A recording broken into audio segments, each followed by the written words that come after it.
Hello, welcome. This is Blockchain Bloom, the blockchain educator. I'm Matt Lepink, and in today's video, I'm going to talk about that the very first United States draft bill on cryptocurrencies is set to be unveiled today. And yeah, we're going to talk about it. The second thing is that the SEC targets Binance's BNB ICO for potential violation, which is not good for BNB token for sure. And we have long-term Bitcoin holders losses hit 2-year low. Guys, all this in today's video.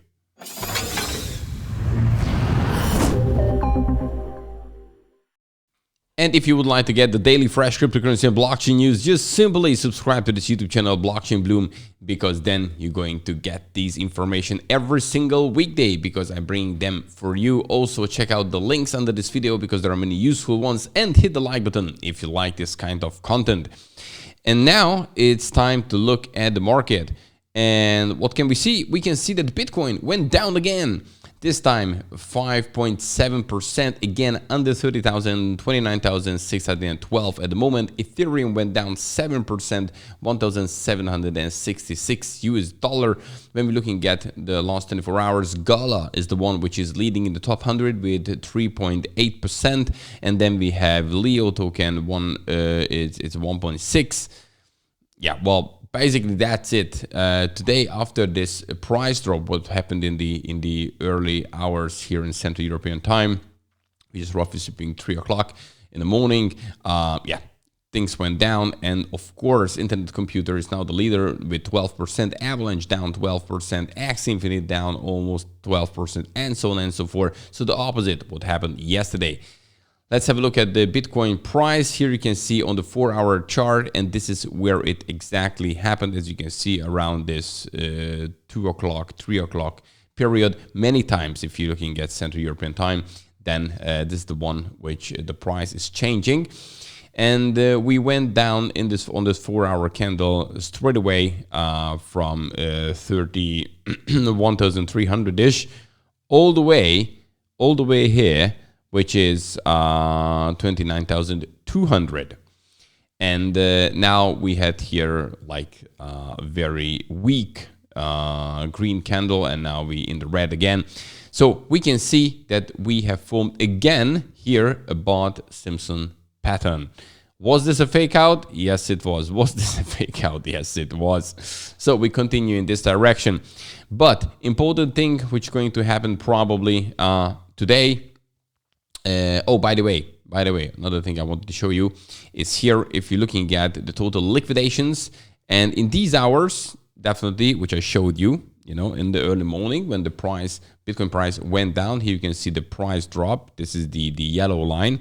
You can see the liquidations. Yeah, many positions were liquidated, as you can see, mainly obviously on the Binance. On this one here, this is the hourly. So in this hour right here, as you can see, 2 a.m., then we had $17.5 million liquidation on Binance altogether. I mean, this is the most important, $64 million.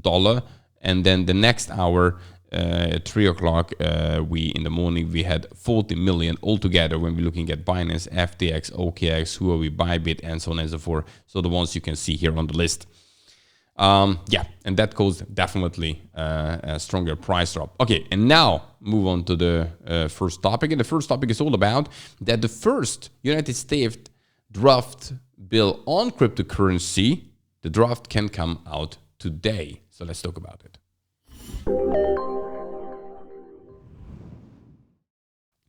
So we do know that we are going towards regulations. This is no question, because we have to somehow integrate cryptocurrency in our present financial system. And this is all about that. And the bill will be introduced by the crypto-friendly Cynthia Lummis senator. So as you can see, it will be unveiled in the Congress by her.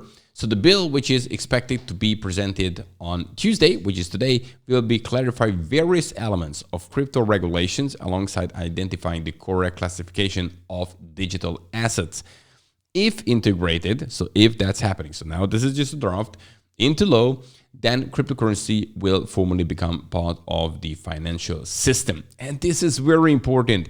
It is important in the way because for mainstream adoption, we do need regulations. We just cannot live without them. Until this whole thing is unregulated, yes, it's maybe good for many people in the shade area and many people who support the origins of Bitcoin and with no regulations whatsoever.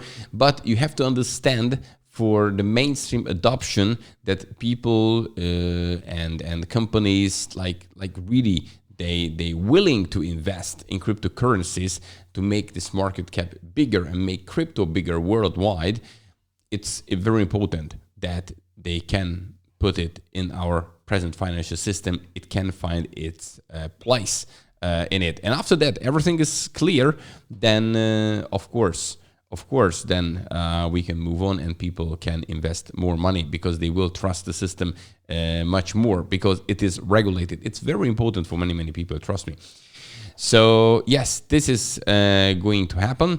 And of course, it's nothing about ban crypto or something like this. Don't get me wrong here.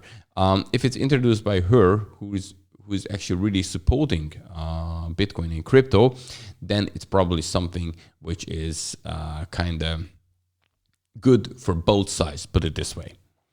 But we will see the details. I'm actually very curious about it. Okay, so this is the first topic I wanted to talk about.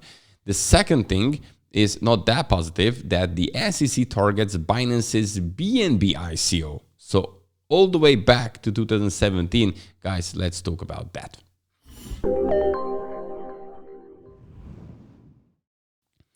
So it was really long ago when this Binance ICO happened, the BNB ICO, and SEC targets it now for potential violation. And so the initial coin offering that served as the cornerstone of the launch of Binance cryptocurrency exchange in 2017 is getting a fresh look from the federal regulations. At the heart of the case is the SEC's regulatory authority over investment contracts and whether digital currencies qualify as such, particularly if they are sold to investors as a way to fund a company with the promise of profiting from the company's effort. So we do know that Gary Gensler is looking at many cryptocurrencies as securities, and they would like to prove it that many cryptocurrencies are securities, and therefore they have to be controlled just like securities in the future. And now, interestingly, they're going back all the way 5 years back in 2017 when BNB was created as an ERC20 token, first on the Ethereum blockchain, then it moved to Binance chain. And yes, and now this is definitely, again, some bad news on the market because BNB, don't forget, it's a big cryptocurrency. It's right now here. I can show you in the top, as you can see, the fifth. So basically, when you're done looking at the stable coins, which is Tether and USDC, then after Ethereum, it is the third biggest altcoin when you're not looking at these stable coins. So it's big. It's big. Its market cap is $46 billion US dollar. So it's not small whatsoever. Look, the next one comes Cardano with 19, almost like 20 billion US dollars. So it's more than double the amount of Cardano when we're looking at the market cap. Yes, so this is what's happening right now with this. We're going to definitely follow this case, and when there are some news, exciting news, good news, bad news, I'm going to talk about that as well in the future. Okay, and now let's looking at the long-term Bitcoin holders because they are in the loss, which hits 2 years low.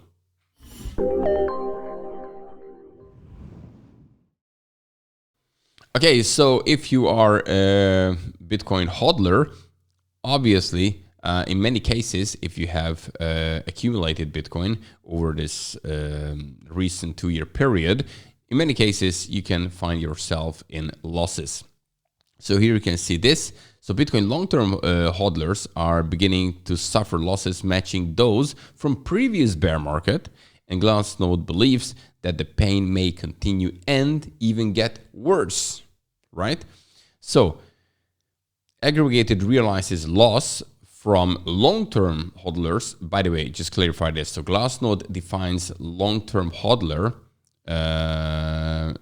hodler that has not moved their coins for at least 155 days. Okay, so let's make this one clear. Okay, so aggregated realized losses from long-term hodlers of Bitcoin exceeded 0.006% of the market capitalization by May 29th. Here you can see very well here on this chart.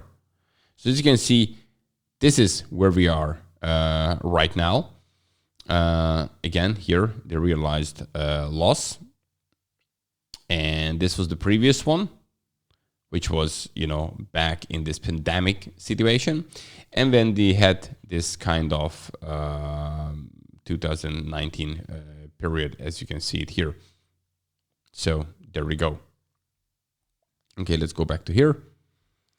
And so from 2018 to 19, the LTH losses reached the peak of 0.015. As I said, now is 0.006. So of the market cap, and those losses extended for about a year. So it went quite along. So the current losses, the long terms, have only been observed for about a month. So if it's going to happen just like happened the last time, then definitely it's going to take a couple of months ahead. So this is what we have right now. And, the long-term holders, the most of them, they just hold through the bear market. But there are certain levels, certain limits for many people when they say, okay, that was enough for me, I'm selling. So there are diamond hands, and among the diamond hands, not very strong hands and not that strong hands, some weak hands still there are. So I'm pretty sure that if the price can drop further down between, for example, 20,000, 25,000, there will be another sell pressure on the market. But of course, if you can buy it as cheap as possible, in the future, when you believe in Bitcoin, that it's coming back and making new all-time highs in a couple of years' time, for instance, then you're going to make tremendous gains. But this is how you have to play the market. Realize when you're going up and invest when the prices are down. Not financial advice, but this is how it works. Okay, guys, that's it for today. Don't forget, every single weekday, I bring you the freshest cryptocurrency and blockchain news. Simply subscribe to this YouTube channel, Blockchain to get these on that day, not a couple of days later. Important, subscribe button all. Hit the like button if you like this kind of content. And I'm back tomorrow with the freshest. Have a good one. Bye-bye.